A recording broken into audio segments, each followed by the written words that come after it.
요한복음 말씀, 그리고 제가 수요일마다 하나님의 예수님의 7가지 만지심에 대해서 설교를 하고 있는데, 그 만지심의 말씀과 요한복음의 말씀을 통하여서 예수님께서 공생애를 처음 시작하실 때에 예수님의 관심은 일이 아니고 사역이 아니고 사람을 키우는 것이다, 그리고 마귀의 권세를 묶는 것이다 라는 것을 우리가 볼 수 있습니다. 그것이 사역보다 내가 봉사하고 내가 잘 나가고 이런 것보다 더 중요하다는 거예요. 교회에서 일이 앞장서는 것이 아니라 먼저 사람을 사랑해야 돼요. 사람을 사랑하는 것은 하나님을 사랑하는 것에서 나오게 되는 것이죠. 그래서 우리의 본질은, 성도의 본질은 하나님을 사랑하고 사람들을 사랑하는 것, 그것이 먼저가 돼야지 누가 더 일을 열심히 하고 일을 잘하느냐, 어떤 프로그램을 운영을 하느냐, 그것이 먼저가 아니라는, 그것이 예수님의 관심사가 아니라는 거예요. 그리고 예수님의 관심사는 그 공생애의 사역, 그보다 먼저 하나님을 사랑하고 사람을 사랑하고, 그리고 귀신의 역사, 권세, 귀신의 유혹을 먼저 묶어버리는 거예요. 여러분들, 가정이 축복을 받기 위해서는 가정 안에서 역사하는 그러한 귀신의 저주가 있잖아요. 그것을 먼저 묶어버리시기를 축원합니다. 그게 묶여야 돼요. 참 내 마음을 아주 그냥 작은 것에 막 무너지게 만들고, 다투게 만들고, 언성 높이게 만들고, 마음 상하게 만들고, 상처받게 만드는 그 귀신의 역사, 그걸 먼저 묶어야지 하나님의 은혜가 들어왔을 때에 새지 않고 계속 축적되고 누르고 흔들어 넘치는 그러한 주님의 복이 가정에 함께 할 수 있다는, 개인도 마찬가지고요. 먼저 내 마음의 역사는 귀신을 잡아야 돼요. 그 귀신의 역사를 묶어야 돼요. 묶는 것은 어떤 것으로 할 수 있냐? 우리가 많이 배워서, 많이 살아서도 못하고요, 많이 힘이 세서도 안 되고요, 권력이 있어서도 안 되고요, 돈으로도 못 가요, 힘으로도 못 가요, 지혜로도 못 가요. 하나님 나라, 믿음으로만 가는 나라, 예수님을 믿는 그 믿음으로만 우리 안에 역사하고, 가정 가운데 역사하고, 자녀의 삶 속에서도 자녀를 막 이렇게 역사하는, 괴롭히는 그러한 마귀의 권세가 잡히고 묶이게 될 줄로 믿습니다. 예수님의 이름으로 묶어버려야 돼요. 그것이 먼저 있어야 된다는. 그래서 예수님께서는 금식하시고 기도하시고 준비하셔서, 그리고 말씀의 만지심, 말씀이 그 안에 거하고 그 말씀이 계속 그 안에 이렇게 존재하고, 하나님과의 지속적인 만남, 성령과의 지속적인 만남으로 말미암아 그 권세를 묶으셨어요. 그리고 사람을 사랑하고 선택하고, 소수의 사람, 하나님과의 만남이 지속적으로 있는 사람의 특징은 소수를 존중한다는 것입니다. 예수님께서는 많은 사람들을 막 데리고 다니는 것을 좋아하지 않으셨어요. 12명이면 된다는 거예요. 한 사람 한 사람을 이름을 불러가시면서 그 만남을 특별하게, 그들의 삶 속에서 잊지 못할 추억으로, 그 예수님을 내가 생각할 때 내가 그렇게 만났었지 라는 다 12가지의 이야기가 존재하죠. 그죠? 마태는 마태의 만남이 있었어요, 예수님과 안에. 그리고 베드로는 베드로만의 예수님과의 만남이 다 달랐습니다. 예수님께서 말씀하시는 것도, 예수님께서 접근하시는 방법도 다 그에게 소중할, 간직할 그 단 하나의 추억을 만드시기 위해서 한 사람 한 사람 만드시는 거. 소수를 중요하게 여기신 하나님, 마이너리티, 그러니까 외면받는 사람들, 소수의 사람들을 귀하게, 어부고 세리고, 그렇게 이 열심당에서 막 이렇게 정치하는 그러한 사람이고, 막 이렇게 다혈질의 사람이고, 그런데 예수님께서는 한 사람 한 사람을 귀하게 여기시고 선택을 하셨다라는 거예요. 예수님의 그러한 사역을 봐도 33년의 인생을 사셨는데 3년의 사역을 위해서 30년을 준비하셨어요. 그러니까 10분의 1을 위해서 10분의 9를 바친 거죠.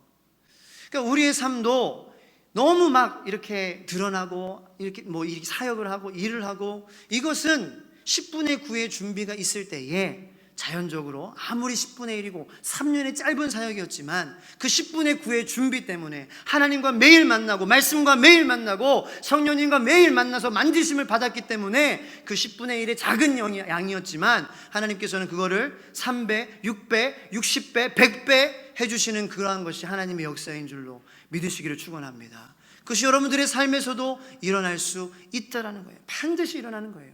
10분의 9를 준비를 잘하는, 10분의 9, 내 인생의 10분의 9 주님과의 만남이, 성령님과의 만남이, 말씀과의 만남이 계속 이어진다면 10분의 1이 밖에 임팩을 내가 못할지라도 세상에서 봤을 때는 10분의 1밖에 못하네, 그렇지만 그 울림은 계속 울린다는 거예요. 그게 하나님의 나라의 그게 법칙이라는 거예요. 저는 여러분들이 10분의 1만 일해도 10분의 9 일한 사람들보다 더 큰 결과와 축복이 있게 되기를 예수님의 이름으로 축원합니다. 10분의 9를 준비를 잘해야 돼요. 그것이 바로 하나님과의 만남이라는 거죠. 우리나라 최초의 여의사가 누군지 아십니까? 김점동이라는 분이에요. 이분은 박에스더라는 선교사님으로 더 우리 한국의 기독교 역사에서는 잘 알려져 있습니다. 자, 이분이 누군가 하니 1800년도 후반에 태어났어요. 근데 그냥 뭐 유력한 집안도 아니고 부자 집안도 아니고 평범하지도 않은 아주 어려운 집안에서 태어나셨어요. 그런데 스크랜튼 여성 선교사님이 세우신 이화 학당의 4번째 학생으로 입학을 하십니다. 그런데 이분의 아버님이 누구냐? 뭐 가난하고 별 볼 일 없지만 참 귀한 믿음을 가진 분이셨어요. 그래서 미국의 감리교 목사님, 선교사님이신 아펜젤러, 저의 모교이기도 한 배제 학당을 설립하신 아펜젤러 선교사님의 잡일을 맡아서 하시는 분이었어요. 그래서 선교사님이 필요한 거 채워드리고 쇼핑해드리고 또 말로 이렇게 통역해드리고 행정적인 것도 이렇게 치리해주고 처리해주고, 그게 이 김점동 우리나라 최초의 여성 의사, 이분의 아버지였다라는 거예요. 그래서 항상 주위에는 이 김점동 선교사님의 어린 시절에는 외국 선교사님이 있었어요. 그래서 그 가족들과 또 자녀들과 함께 이렇게 했는데, 특별히 하나님께서 언어의 능력을 주셔서 이 김점동 선교사님이 영어를 막 터득하기 시작하는 거예요. 그 사람들하고 시간을 보내니까. 그래서 이 영어에 굉장한 소질을 보입니다. 그래서 이화 학당에 들어가는데 그 안에는 보구여관이라는 그 여성병원이 있었어요. 군의 병원이. 근데 그 병원은 누가 운영하셨냐? 로제타 홀 선교사님. 그러니까 우리나라의 제임스 셔우드 홀 선교사님이 오셨는데 그의 가족과 함께 굉장히 유명한 선교사님이죠. 그래서 이 두 사람이 싱글로 와서 만나고, 제임스 선교사님은 3년 만인가 죽으시고 일찍 돌아가시고 소천하시고, 다시 이제 출산을 위해서 미국에 가셨다가 본토에 가셨다가 다시 우리나라에 들어오셔서 이제 의료 선교를 하시고 평양의 광해원도 설립하신 분이 바로 로제타 홀 선교사님이에요. 이 모든 제가 지금 언급한 외국인 선교사님들의 묘는 양화진에 가면 볼 수 있습니다. 그 2주 전에 제가 여행을 갔다 왔다가 계속 이제 마음에 남고 오늘 설교에도 이 이야기를 이렇게 전하게 되는 거예요. 자, 그래서 어쨌든 다시 이 김점동 우리 선교사님의 인생에 다시 한번 이제 스토리로 들어와서 어떻게 이제 의사가 되기를 결심했냐. 로제타 홀 선교사님이 보통 분이 아닌 거예요. 펜실베니아 주립대학 의과대학을 졸업하신 분이에요. 그 당시에 우리나라에 들어오셨던 우리 외국인 선교사님들은요, 아주 브레인 중에 브레인들이었습니다. 그냥 갈 데 없어가지고 오신 분들이 아니라 그런 그런 이 바깥에 아웃사이더들이라서 할 게 없어서 오신 것이 아니라 옥스퍼드 출신이었고요, 케임브리지 출신이었고요, 펜실베니아 주립대학, 미국의 최초의 의과대학이에요. 거기 출신 의사 선생님이었어요. 우리나라에 그 처음 오신 분들은 다 배우시고 지성인이고 잘 살고 믿음이 좋은 그러한 분들이 우리나라에 오셔서 학교와 병원을 그렇게 세우신 거죠. 그래서 이 로제타 선교사님이 수술을 하는데, 그때는 언청이가 이제 요새는 그러한 장애가 있어도 수술하면은 몰라봐요, 언청이가 있었는지 없었는지. 근데 예전에는 그게 장애였고 해결이 안 됐고 평생 장애자로서 그렇게 놀림과 상처와 그런 속에서 사셨던 분들, 혹은 그런 분들을 아는 분들이 계실 것입니다. 근데 로제타 홀 선교사님이 10대 소녀의 언청이를 수술하시는 것을 보고 충격을 받은 거예요. 긍정적인 충격을. 그래서 나도 하나님께 의사가 되겠습니다, 이렇게 헌신을 하게 돼요. 근데 영어도 잘하죠, 믿음도 좋죠, 성경 공부도 잘하고 기도도 잘하고 예배도 잘 드리고, 로제타 홀 선교사님이 너무 이쁜 거예요. 그래서 둘이 서로 언니 동생 한 사이였어요. 영어로도 편지 주고받고 그렇게 할 정도로 가까운 사이였는데, 로제타 홀 선교사님이 내가 이 자매를 미국에 내가 유학을 보내야 되겠다, 의사를 만들어줘야 되겠다, 그렇게 하나님이 역사하신 거예요. 그래서 일찍이, 그때는 또 결혼을 일찍 했어. 17살 때 했어요. 그래서 부부가 이 로제타 홀 선교사님의 그 도움으로 일단은 처음에는 뉴욕주에 있는 리버티라는 도시에 로제타 홀 선교사님의 고향에 이제 보내지게 됩니다. 그렇게 되고 나서 볼티모어 의과대학에 들어가게 돼요. 그리고 4년 만에 졸업을 하게 됩니다. 그러고 나서 이 김점동 선교사님, 이제 바게스더 그 남편의 성을 따라서 바게스더 선교사님이 어디로 가느냐, 광해원이라는 평양의 그 의료기관으로 가서 이제 봉사를 하게 되는데, 얼마나 아팠었던 사람들이 많았는지 10개월 만에 3,000명을 치료했다라는 거예요. 그 정도로 많은 환자를 받습니다. 그래서 이 바게스도 선교사님은 로제타 선교사님과 함께 여성들에게 몸을 고쳐주는 것뿐만 아니라 성경을 가르쳐주고 그들의 몸을 치유하는 사역뿐만 아니라 영혼을 치유하고 구원받게 하는 그러한 훌륭한 사역을 감당하는, 우리 한국 대한민국 최초의 여성 의사, 여성 의료 선교사가 되었다라는 것입니다. 처음에는 별로 미래가 보이지 않고 지극히 평범, 가난한 집에서 태어났지만 하나님과의 지속적인 만남을 가지고 그 10분의 9를 하나님께 정성껏 드렸을 때에 짧은 삶이지만 하나님께서는 이 삶을 통하여서 정말로 30배, 60배, 100배의 임팩트와 영향을 갖게 하시는 것, 그것이 바로 우리 바게스도 선교사님의 일생이었다는 것을 우리가 알 수 있습니다. 이 선교사님을 통하여서 이화 여대의 의과대학이 설립이 되고 제2회, 제3회, 제60회, 제100회 엑스더가 나도 돼야 되겠다. 그때 당시에는 여성분들이 교육을 받는다는 것은 굉장히 부정적인 것이었기 때문에 이분의 그러한 헌신과 그러한 믿음으로 말미암아 용감한, 세상과 타협하지 않는 그러한 모습이 많은 여성들에게 본이 되고, 그리고 그 여성들로 하여금 나도 할 수 있다라는 그러한 마음을 갖게 한, 그렇게 하나님께서는 짧은 삶이었지만 10분의 9가 준비된 사람의 삶을 통하여서 크게 역사하시고, 또 지금에도 우리들의 마음에 기쁨과 울림이 있게 하는 그러한 간증으로 들려지게 하신다라는 것입니다. 저는 그러한 은혜가 여러분들의 삶에도, 여러분들의 자녀를 통하여서도 있게 되기를 예수님의 이름으로 축복합니다. 준비가 잘 된 삶은 하나님께서 사용하실 수밖에 없다라는 거예요. 사람을 어떻게 미국에 유학을 가요? 그때에 어떻게 볼티모어 의과대학에 가요? 근데 하나님께 준비되어지는 만남을 통하여서 그렇게 지속적으로 만나는 사람, 성령의 만지심, 하나님 말씀의 만지심을 그 만남을 통해서 계속 받는 사람은 하나님께서 상상할 수 없는 방법으로 길을 열어주신다는 거예요. 그게 여러분들에게 동일하게 축복으로 임하게 되기를 축원합니다. 자, 오늘 나다나엘, 오늘 이제 2명이 나오는데요. 빌립은 조금 제하고, 빌립은 모범생이니까 조금 나다나엘, 좀 문제 같은, 저와 같은 나다나엘의 만남을 통해서 하나님과의 그 만남, 어떤 일이 구체적으로 일어나는 만남인지 지난주에 설교의 2탄이라고 보시면 될 것 같아요. 그래서 우리 만남은 우연이 아니야, 영원한 사랑이었어, 그 노래 불러드렸잖아요. 그래서 후회하지 마라, 돌아보지 마라, 바보 같은 눈물 보이지 마라. 그것이 하나님과의 만남, 우리와의 만남이 이루어질 때에 우리는 후회하지 않고 돌아보지 않고 바보같이 울지 않는 그러한 삶을 살 수밖에 없다. 근데 구체적으로 그 만남은 어떤 만남이냐라는 것을 오늘 나다나엘의 그러한 만남을 통하여서, 예수님과의 만남을 통해서 알아보길 원하는데요.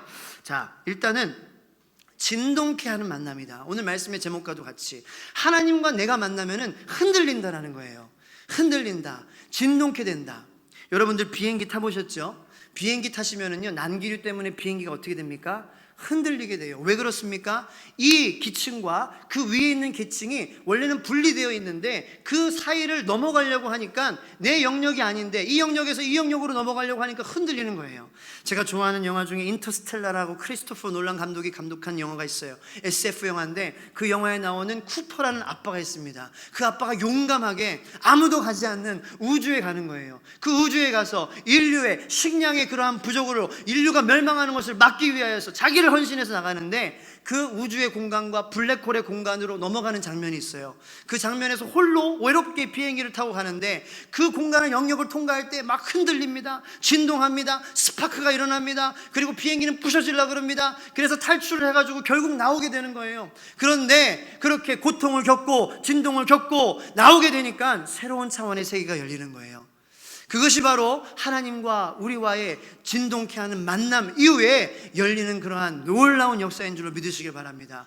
결국 그것을 통과하니까 그 진동이 있고 고통이 있고 그 산모가 배를 이렇게 아파하면서 아기를 낳는 산후의 고통이 있지만, 출산의 고통이 있지만 그 고통을 겪은 후에 새로운 세계가 열리게 되는 거예요.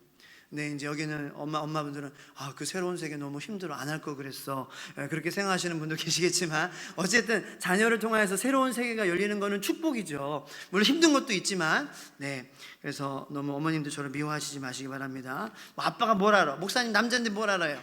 네, 그렇게 얘기하실 수 있는데, 우리 자녀들로 우리 어머님들도 뭐 아빠들도 그렇지만 더 성장하고 그렇게 되는 거잖아요. 그러니까 보이는 것만으로도 그렇게 판단하시지 말라는 거예요. 자, 어쨌든 그런 영역을 통과하고 나면은 분명히 기적이 일어나게 되고, 새로운 세계가, 하나님과의 만남을 통하여서 진동을 겪는 여러분들의 삶에서 기적이 일어나게 되기를 축원합니다. 기도가 응답되는 삶이 시작되는 거예요. 그런 것이 바로 나다나엘의 삶이었어요. 그런데 제가 말씀을 준비하면서 마음에 이제 조금 문제점이 드는 건 뭐냐면은, 나는 이 마음을 어떻게 나는 이 만남을 어떻게 생각하냐라는 거죠. 진동이 있는, 흔들림이 있는. 그래서 내가 이 히브리서의 기자는 이 흔들린다, 진동이라는 것을 제가 지어낸 말이 아니고요, 이 성경에 나오는 말이거든요. 하나님과의 만남에 진동이 있다. 그래서 구약 성경에도 이 여호와의 그 임하실 때 산이 진동하고 땅이 진동하고 그러한 이제 기록이 있지 않습니까? 히브리서에도 저자가 이렇게 기록을 했어요. 하나님이 임재하시면은, 자, 이렇게 기록합니다. 12장 27절 말씀에, 이 또 한 번이라 하시면 진동하지 아니하는 것을 영존하게 하기 위하여 진동할 것을 곧 만드신 것들이 변동된 것을 나타내심이라. 좀 어렵죠, 말이. 그래서 영어로 보면 더 쉬울 때가 있어요. 그래서 this means, 그러니까 하나님의 임재가 의미하는 건 뭐냐? That all of creation, 모든 피조물들이 will be shaken, 자, 흔들릴 거라는 거예요. 하나님이 흔드신다라는 거예요. 하나님이 임재하실 때에 흔드시고 떨어뜨리게 하시고 없어지게 하시는데, 뭐만 남게 하시기 위해서? 흔들어도 없어지지 않는 것을 남게 하시기 위해서 하나님께서 흔드신다는 것입니다. 그것이 제가 말씀드린 터뷸런스, 그것이 한 공간에서 다른 공간으로 갈 때에 하나님의 영역, 우리는 부정하고 우리의 생각은 변하고 우리의 생각은 한계가 있지만, 우리의 능력도 한계가 있지만, 영원하신 하나님과 우리와의 만남이 있을 때에 그 충돌로 그 흔들림이 생기는데, 그 흔들림을 통하여서 영원한 것만 남게 하시기 위해서 다 불필요한 것들을 제거하시는 것이 바로 하나님의 흔들리심이다, 진동케 하시는 만남이다라고 히브리서 저자가 기록하는 것입니다. 그런데 이 얼마나 좋은 만남이에요, 그죠? 제가 이렇게 말씀드리면 와, 좋다. 근데 대부분의 사람들의 마음은 어때요? 이 진동을 두려워해요. 하나님과의 만남을 무서워합니다. 경험하지 않으려고 그래요. 왜 그렇습니까? 내가 지금 누리고 있는 것, 이것이 안정적으로 느껴져요.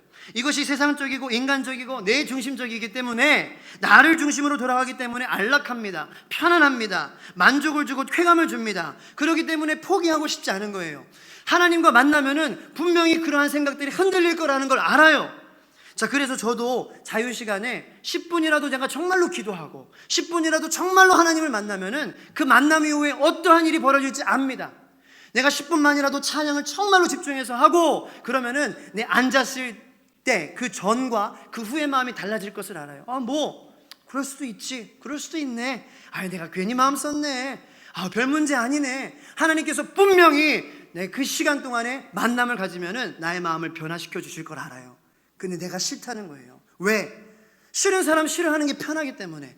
미워하는 사람 꼴도 보기 싫어하고, 미워하고, 화내고, 감정적으로 대처하고, 그냥 내가 누린 거 가지고 그렇게 편하게 사는 거, 그게 더 내 마음 가운데에 편하기 때문에 내 마음을 그렇게 만남을 두려워하는 거예요.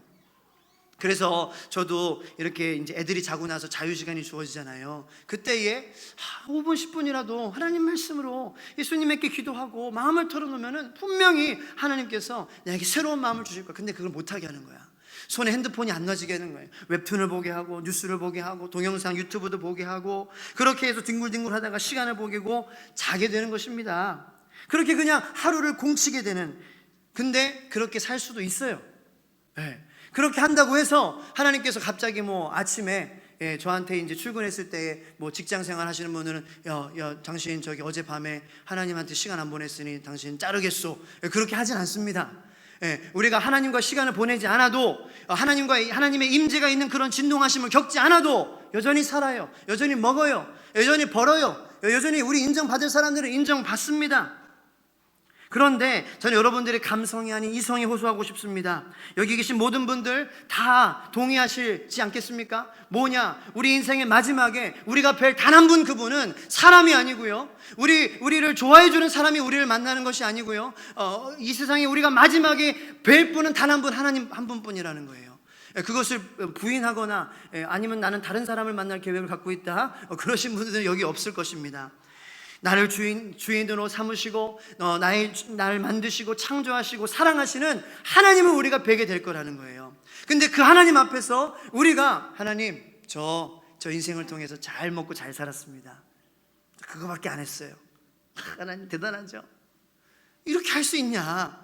그렇게 안 된다는 거죠. 물론 지금은 잘 먹고 잘 사는 게 더 편하고 더 손쉽고 더 나에게 유익인 것 같고 더 덜 힘들 것 같지만, 나중에 하나님 앞에서 하나님, 제가 잘 먹고 잘 살지 못했지만 그래도 하나님과의 만남을 통해서 내가 하나님께 드릴 영원한 것, 그것 내가 가지고 나왔어요. 그 고백을 할 때에 하나님께서는 우리를 칭찬하시고 잘했다, 충성된 종아.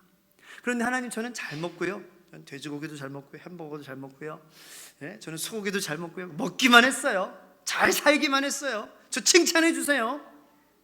칭찬해 달라고 그렇게 말하기도 힘들고, 그렇게 하나님께서 칭찬해 주시지도 않는다는 건 우리는 알아요.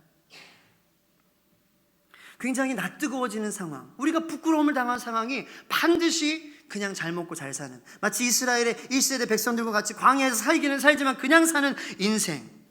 근데 그것을 마귀는 원한다는 거죠. 너가 부끄러워지고 너가 낯뜨거워지고 너가 하늘의 상급을 받지 못하게 되는 것을 마귀가 원하는 것입니다. 하지만 저는 여러분들이 이 말씀을 들을 때에 제가 이성에 호소하고, 그리고 반드시 우리 앞에 하나님 한 분만 맞닥뜨리게 될 것인데, 우리 인생이 깨지는 순간 우리는 주님 앞에서 심판을 받게 되는 것인데, 그 마지막 순간에 하나님이 계신 영역과 나의 영역이 부딪히고 만나서 함께하는 순간 일어나는 그 진동, 그 마찰, 그것을 통하여서 내 마음이 돌이켜지는 그 회심이, 그 회개가 귀신의 역사를 물리치는 회개이므로 나에게 더욱더 이득이 된다 믿으시게 되기를 예수님의 이름으로 축원합니다. 내가 마음이 돌이켜지면은 귀신이 떠나가는 거예요. 내가 하나님께서 만나시면 임재를 통해서 흔들어지고 내 마음이 돌이켜지면은 귀신이 더럽고 치사해서 여기 못 살겠다, 마음 바뀌었네, 그렇게 사랑하기로 했네, 그렇게 용서하기로 했네, 세상 것 아무것도 아니기로 해, 세상 것이 아름답다고 여겨지고 세상 것들이 변하지 않는 거라고, 나에게 있어서 그것은 절대로 변하지 않습니다라고 여겼던 그러한 모든 것들도 주님과의 시간을 통해서, 만남을 통해서 흔들어 버려 주시고 진동하여 주셔서 다 떨어뜨리게 해 주셔가지고 우리 마음 가운데 새로운 마음을 창조해 주시는 것. 그럴 때에 마귀가 떠나가고 그것이 우리의 기쁨이고 그것이 우리의 정말 환희고 만족임을 여러분들은 깨닫고 돌아가시기를 축원합니다. 그것이 나다나엘의 삶에 있었던 만남이에요. 자, 나다나엘의 삶의 비포와 애프터를 한번 보기를 원합니다. 일단은 비포예요. 비포는 46절 말씀입니다. 다 같이 한번 읽겠습니다. 시작. 나다나엘이 이르되 나사렛에서 무슨 선한 것이 날 수 있느냐? 빌립이 이르되 와서 보라 하니라. 빌립은 굉장히 모범적인 사람이었습니다. 부르셨을 때에 나를 따르라. 그럴 때에 금방 따랐어요. 자, 나다나엘을 빌립이 전도를 합니다. 그래서 구약에, 그리고 선지자들이 이야기한 하나님의 그 아들 메시아가 바로 나사렛에서 난 예수라는 사람이다 전도를 합니다. 그런데 빌립의 반응은 굉장히 부정적이에요. 현실적이에요. 틱틱거리는 그러한 마음입니다. 우리에게도 그러한 마음이 있지 않습니까? 나다나엘과 같은 그런 오래된 산들, 움직이지 않는 그러한 마음들, 굉장히 어디 출신이다, 그죠? 나사렛은 굉장히 후진 마을이야. 나사렛은 굉장히 못 사는 사람들 마을이야. 굉장히 거기 있는 사람들은 무식하고 가난하고 그런 아주 그냥 후진 천한 사람들이야. 거기서 저걸 나올 게 뭐가 있어? 그러한 마음, 우리의 마음 가운데도 그런 마음이 있지 않냐라는 거죠. 이것만은 절대로 변하지 않아. 이것만은 절대로 안 움직여. 이것은 절대로 확실해. 이거는 절대로 영원해. 내 문제는 태산 같아. 이거 어떻게 감당하지? 와, 세상 너무 좋아, 이 세상 너무 아름다워, 그런 마음들. 그런데 예수님의 영역에 들어가면, 하나님의 영역에 들어가면, 하나님의 임재가 임하시면 하나님께서 우리의 인생을 흔드시는 거예요. 이 세상에는 두 가지의 흔드심이 있습니다. 마귀가 우리를 흔들 때가 있어요. 하나님이 우리를 흔드실 때가 있어요. 차원이 다른 흔들림입니다. 마귀가 우리를 흔들 때는 받은 은혜를 떨어뜨리게 하기 위해서 밀 까부르듯이 까부르는 거예요. 막 채를 가지고 막 흔드는 거예요. 그래서 좋은 은혜들을 다 믿음을 다 떨어뜨리게 하기 위해서. 예수님이 흔드시는 게 있어요. 예수님이 흔드실 때에는 좋은 것은 계속 영원한 것은 남게 하시고 불필요한 것들을 우리에게서 제거하시기 위해서 흔드신다는 것입니다. 그 예수님의 흔드심이 나다나엘의 삶 속에서 있었습니다. 자, 나다나엘의 태도는요 금방 바뀌진 않아요. 자, 예수님이 그럼에도 불구하고 이 나다나엘에게 비판적이고 이건 절대로 변하지 않아, 그런 우리와도 같은 그런 마음을 가진 나다나엘을 보시고 47절 보세요. 보라, 이는 참으로 이스라엘 사람이라. 그 속에 간사한 것이 없도다. 이게 예수님이 우리를 보실 때에 편협하고 고정관념적이고 이기적이고 인간적이고 세상적이고 그러한 저희들을 보실 때에 예수님께서 야, 너 왜 그래? 뭐가 문제야? 야, 너 같은 그런 사람이 어딨어? 이렇게 손가락질 하시는 것이 아니라 참 이스라엘 사람, 너 같은 사람이 없다. 너는 간사한 것이 없는 순수한 사람이야. 착한 사람이야. 그렇게 우리를 보신다는 거예요. 그 예수님의 음성이 여러분들에게 들리게 되기를 축복합니다. 그것이 예수님의 우리를 향한 사랑이에요. 그런데도 우리는 빈정대고 비꼬는 게 우리의 모습이에요. 자, 나다나엘이 48절 보시기 바랍니다. 이르되 어떻게 나를 아시나이까? 여기서 어떻게 나를 주님 아십니까? 내가 그렇게 간사하지 않은 것을, 이스라엘 사람이라는 것을 어떻게 아십니까? 이게 아니에요. How do you know me? 당신 예수 나를 어떻게 알아? 내가 간사한 사람인지, 내가 간사한 사람이 아닌지, 내가 이스라엘의 참 사람인지 어떻게 알아? 네가 나 뭘 안다고 그렇게 얘기를 해? 다 이런 지금 뉘앙스거든요. 그런데 예수님은 거기에 상처받지 않으셨어요. 예수님께서 대답하시되 뭐라고 말씀하십니까? 이 말씀이 있고 난 후에 나다나엘의 태도가 바뀌는 거예요. 자, 뭐라고 말씀하시냐? 빌립이 너를 부르기 전에 네가 무화과나무 아래에 있을 때 보았노라. 성경학자들도 그렇고요, 제 생각에도 그렇고 무화과나무 아래 아마 나다나엘은 홀로 있었을 거예요. 그래도 나다나엘은 그래도 이스라엘 유대인이기 때문에 하나님의 말씀 모세 오경을 가지고 하나님께 기도하고 묵상하는 것, 그것이 랍비들이 무화과나무 아래서 했던 행동들 중에 하나입니다. 실제로 랍비들은 무화과나무 아래서 사색하는 걸 좋아했어요. 생각하고 하나님 말씀을 묵상하는 것을 즐겨했습니다. 하나님께 대화한 거죠. 하나님께 기도한 거죠, 말하자면. 그런데 주님께서 뭐라고 말씀하세요? 내가 너를 보았다. 그 기도의 주인공이라는 거예요. 내가 무화과나무, 네가 아까 기도했을 때 그때 아무도 없었거든요.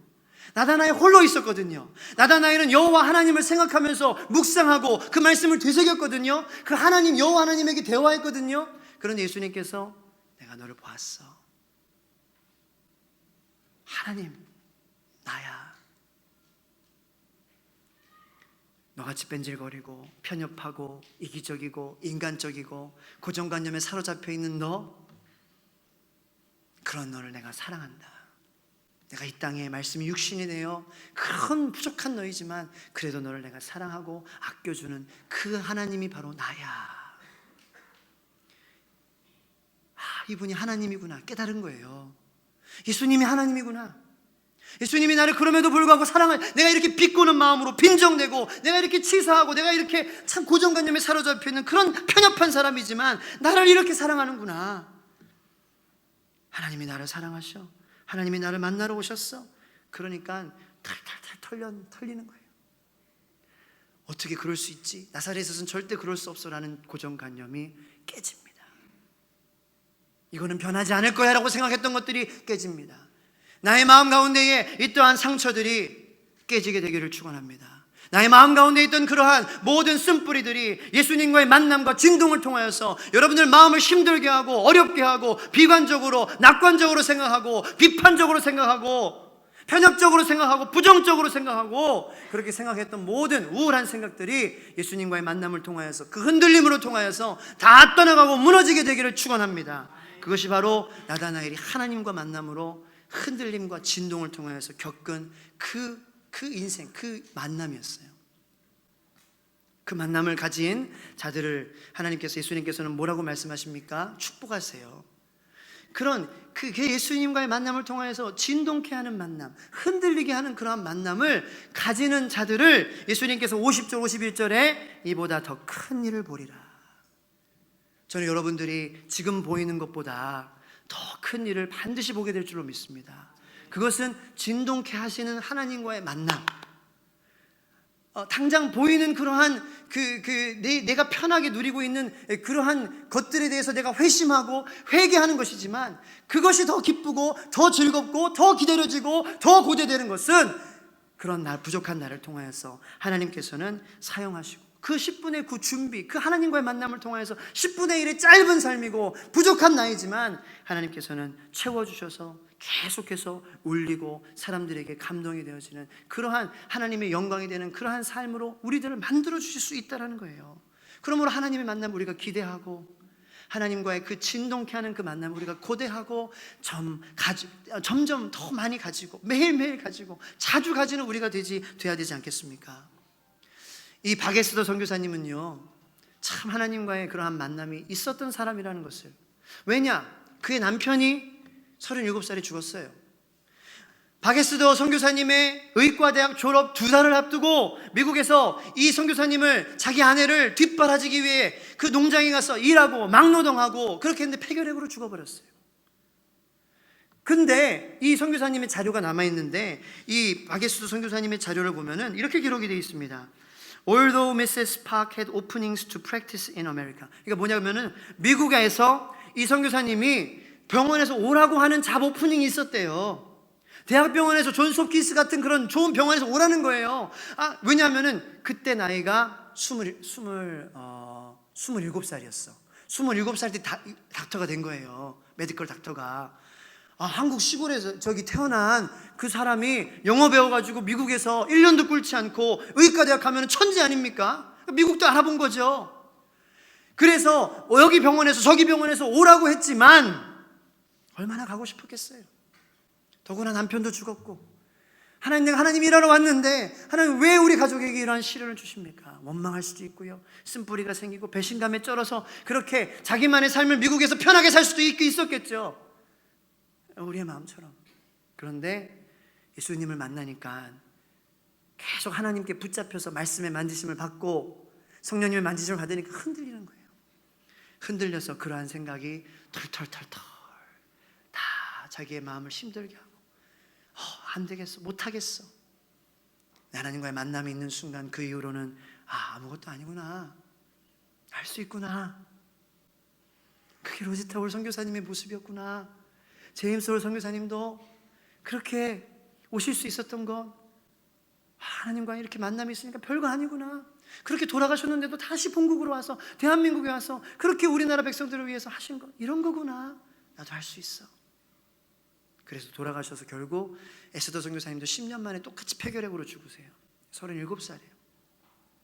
근데 불행하다, 예수님 그렇게 만나면 그렇게 되는구나.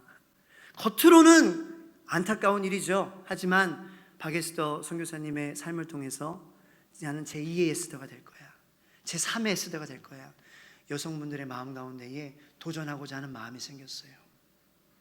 그리고 로제타 선교사님이 운영하는 경성여자의학교를 통해서 30명, 60명, 100명, 오늘날 이화여대 의과대학에 이르기까지 수많은 제2, 제3의 에스더가 나오게 된 것입니다. 저는 여러분들의 삶에도 하나님의 진동케 하시는 임재를 통하여서 여러분들이 베드로가 돼서, 나다나엘이 돼서, 빌립이 되고, 안드레가 되고, 에스더가 돼서 여러분들의 삶을 통하여서 많은 제자들이 그렇게 헌신되어지는 삶이 되기를 축원합니다. 50절 51절의 축복이 더 큰 일을 보리라, 그리고 하늘이 열리는 축복, 예수님의 영광에 참여하는 그러한 축복을 여러분들이 받게 되시기를 축원합니다. 우리 함께 통성으로